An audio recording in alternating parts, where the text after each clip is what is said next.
सौतेली माँ भाग 2। जिस किसी को भी वो हाथी चुन लेता था, वहाँ के लोग उसे ही वहाँ का राजा बना देते थे, चाहे वो अमीर हो या गरीब, पढ़ा लिखा हो या गंवार, अपना दूसरे देश का या भाषा का। जब वो राजकुमार वहाँ आया तो राजा को चुनने वाला ये हाथी वहीं चक्कर काट रहा था। जैसे ही राजकुमार को देखा तो तुरंत ही उसको सिर झुकाया। तो राजकुमार को शहर के अंदर ले गए और उसको राजगद्दी पर बिठाकर राजा घोषित कर दिया गया। उधर छोटा राजकुमार भी होश में आ गया था। वो इस तरह होश में आया था कि उस नदी के पास एक योगी रहता था, जो उस नदी पर हर छठे महीने वहाँ से थोड़ा सा पानी लेने आता था। जिस दिन राजकुमार को वहाँ ड्रैगन ने काटा था, वो दिन उसके वहाँ से पानी लेने का दिन था। सो जब वो वहाँ आया तो उसने वहाँ उस नौजवान को बेहोश शरीर देखा। उसको उस पर दया आ गई। वो समझ गया कि ड्रैगन ने ही ये सब किया। उसने जादू के कुछ शब्द पढ़े जिन्होंने नदी का पानी सुखा दिया। नदी में से बाहर निकल आया। ड्रैगन ने बाहर निकलकर पूछा, तुमने नदी का पानी क्यों सुखा दिया? योगी ने जवाब दिया, क्योंकि तुमने इस नौजवान को काटा है। तुमने ऐसा क्यों किया? ड्रैगन बोला, ओ योगी, दो चिड़िया थी जो अक्सर यहाँ आया करती थी और अपने गीतों से यहाँ की हवा को भर दिया करती थी। इस राजकुमार ने उनको मार दिया, इसलिए मैंने इसको काट लिया। योगी बोला, ये तुमने अच्छा नहीं किया। सुनो, अब तुम अपना जहर इसके पैर से निकाल लो ताकि ये जिंदा हो सके, वरना तुम मर जाओगे। ड्रैगन बोला, माफ़ करें, जैसा आपने कहा है मैं वैसा ही करता हूँ। इस तरह राजकुमार फिर से जिंदा हो गया। उसने योगी को धन्यवाद दिया और आगे चल दिया, पर बदकिस्मती से उसने वो सड़क नहीं ली जिस पर उसका भाई गया था। वो दूसरी सड़क पर चला गया। उस सड़क पर चलते चलते वो एक गांव में आ पहुंचा, जहां कई भयानक डाकू रहते थे। इत्तफाक से उनमें से उसने एक डाकू के घर का दरवाज़ा खटखटाया और उससे रहने की जगह मांगी, तो उसने उसको तुरंत ही अपने घर में ठहरा दिया। उन्होंने उसका बड़े ज़ोर शोर से स्वागत किया और अच्छी सी रहने की जगह दी। पर अफसोस, जब वो पलंग पर दोनों फर्श में से होकर नीचे एक बहुत ही भयानक जगह थी, वहाँ मर ही गया होता अगर उन डाकुओं की एक लड़की ने उसको वहाँ देख न लिया होता और वह उससे प्यार न करने लगी होती। वो तो उस घर को अच्छी तरह जानती थी, ये भांपते हुए कि अजनबी को इस कब्र में पसीना आ गया होगा, जैसा कि डाकू लोग उस जगह को कहते थे। वो छिपे रूप से उसके पास गई और उसके लिए खाना ले गई। इस खाने से बदले में राजकुमार ने उसको 7 जवाहरात दिए। वो लड़की रोज सुबह खाना लाती थी और राजकुमार उसको रोज जवाहरात देता था। जैसे जैसे वो राजकुमार से मिलती रही, उसकी मोहब्बत बढ़ती ही चली गई, क्यों वो बहुत सुंदर थी और अक्लमंद भी थी। तो राजकुमार आकर्षित हो गया।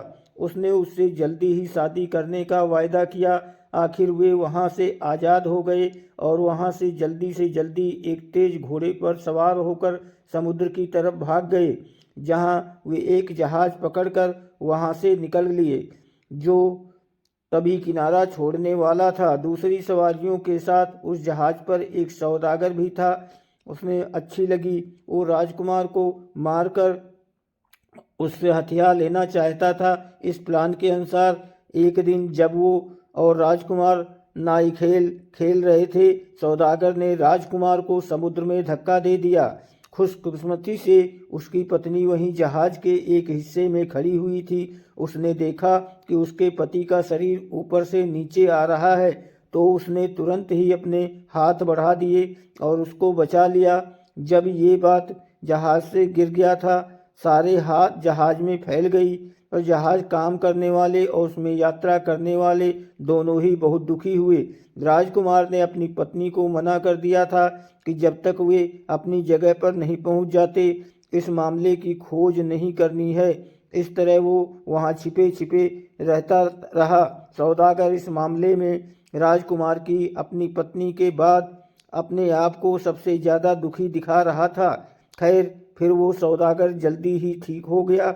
और उसने राजकुमार की पत्नी की तरफ ध्यान देना शुरू कर दिया और उससे अपने साथ शादी करने के लिए कहा। लड़की ने शादी 6 महीने के लिए ये कहते हुए टाल दी कि अगर 6 महीने तक उसके पति का कुछ पता नहीं चला तो वह उसके साथ शादी कर लेगी। कुछ महीने में ही जहाज अपनी जगह पहुंच गया। वहां पहुंचकर राजकुमार ने अपने आप को प्रकट किया और सौदागर पर इल्जाम लगाया कि उसने इसको डुबोने की कोशिश की।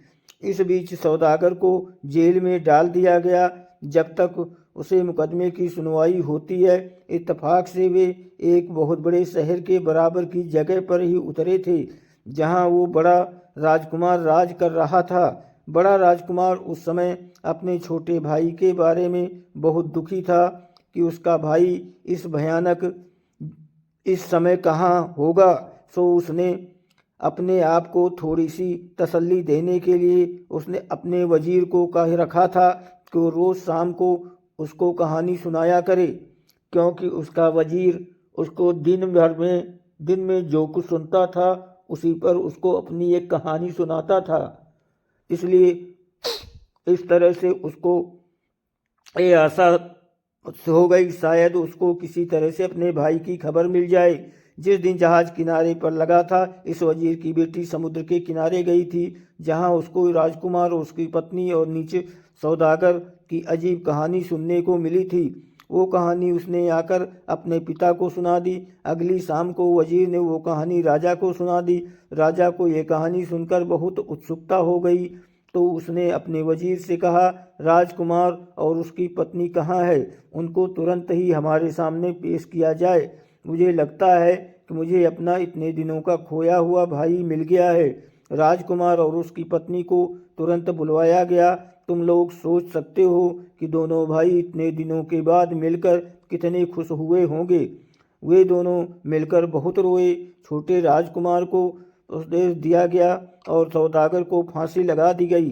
कुछ साल बाद उनके पिता के कुछ दूत उस देश में आए और उन्होंने बताया कि राजा उन लोगों को देखना चाहता है। जब उसको अपनी नीच पत्नी की हरकत का पता चला तो उसने उसको मार दिया। ये सुनकर दोनों भाई अपने पिता से मिलने तुरंत ही चल दिए। वे लोग वहां सुरक्षित पहुंच गए और जाकर अपने पिता से मिले। अब दोनों आपस में मिलकर बैठे। कुछ समय बाद ही राजा मर गया। बड़ा राजकुमार उसके वारिस की हैसियत से उस देश का राजा बन गया और छोटा राजकुमार उस देश का राजा बन गया जहां उसका बड़ा भाई राज कर रहा था। दोनों राजकुमार बहुत फले फूले और अपनी होशियारी, न्याय और दया के लिए मशहूर हुए। दोस्तों, वीडियो को लाइक और सब्सक्राइब जरूर करें। आपकी बहुत मेहरबानी होगी। धन्यवाद।